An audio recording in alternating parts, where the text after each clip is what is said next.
Shalom, Rabbi Knopf here, and today we're going to learn how to blow a shofar.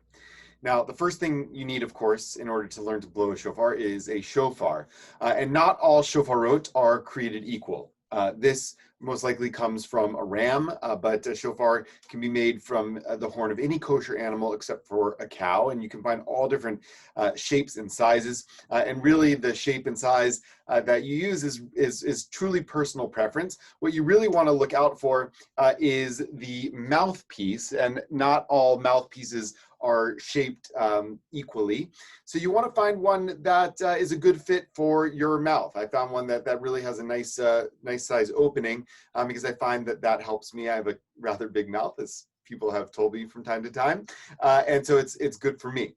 Now you want to make sure that you have a good moisture on your lips in order to blow once you do find your shofar, so you can lick your lips. And what you really want to do to blow a shofar is kind of make a sound with your mouth. You're not blowing like whoo, like you might for another wind instrument or a brass instrument or something like that. You're really kind of doing a raspberry. Like that, like that. And that's really the trick to it. So if you do that, you'll put it to your mouth. You want to get a really good seal. So you want to have no other air coming out of your mouth other than the place where you're actually blowing the shofar. And then when you do, you should be able to blow that raspberry right into the mouthpiece with no other space open anywhere in around your mouth, and it will sound like this. Not so hard. It takes some practice, of course. And there are three different kinds of notes, three different kinds of sounds that you make with a shofar. The first is a long sound, a long note called a tekiah. The second is called a shvarim, which means broken.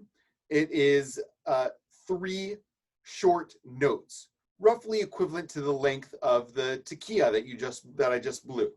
So that shvarim would sound like this.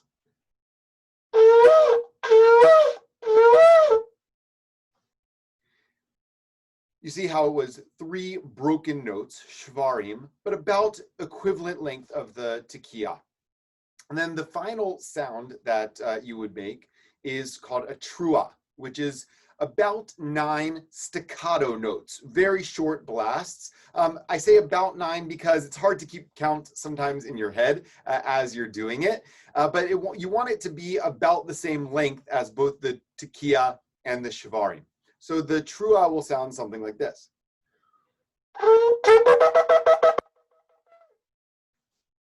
That's the trua.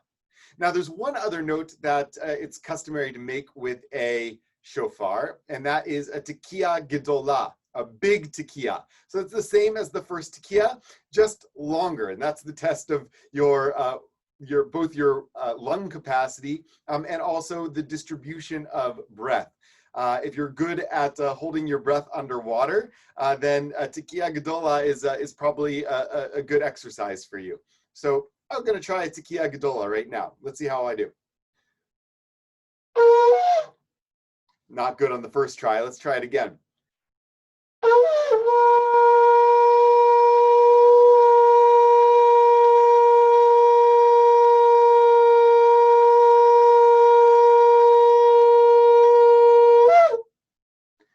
Probably not my best. And as you can see, it takes some time to actually get the sound that you want. So if that's the case, first of all, keep practicing. Don't get discouraged. But you can also play when the shofar is at your lips. You can play with the positioning of it a little bit, and it will adjust the kind of pitch and resonance of the sound. And I just want to emphasize that the shofar is not going in your mouth like this, and you're not blowing into it like this. You're really putting it on your lips with a good seal, no air coming out anywhere else, and then just blowing your raspberry.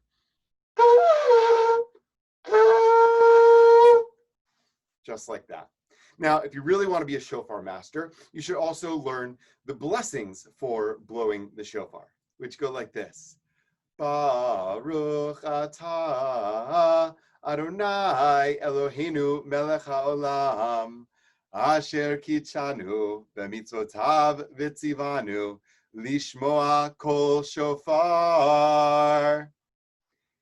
Baruch atah Adonai Eloheinu melech haolam shehechianu v'kiyamanu v'higianu lazman hazeh.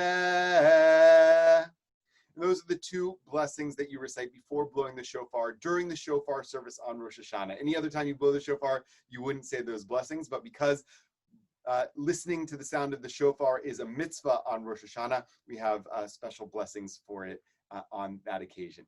So with that, happy practicing and happy blowing. And if you would like some personal guidance, one-on-one instruction, please feel free to reach out to me. Be happy to work with you on it. Until then, Tikiya Gedola.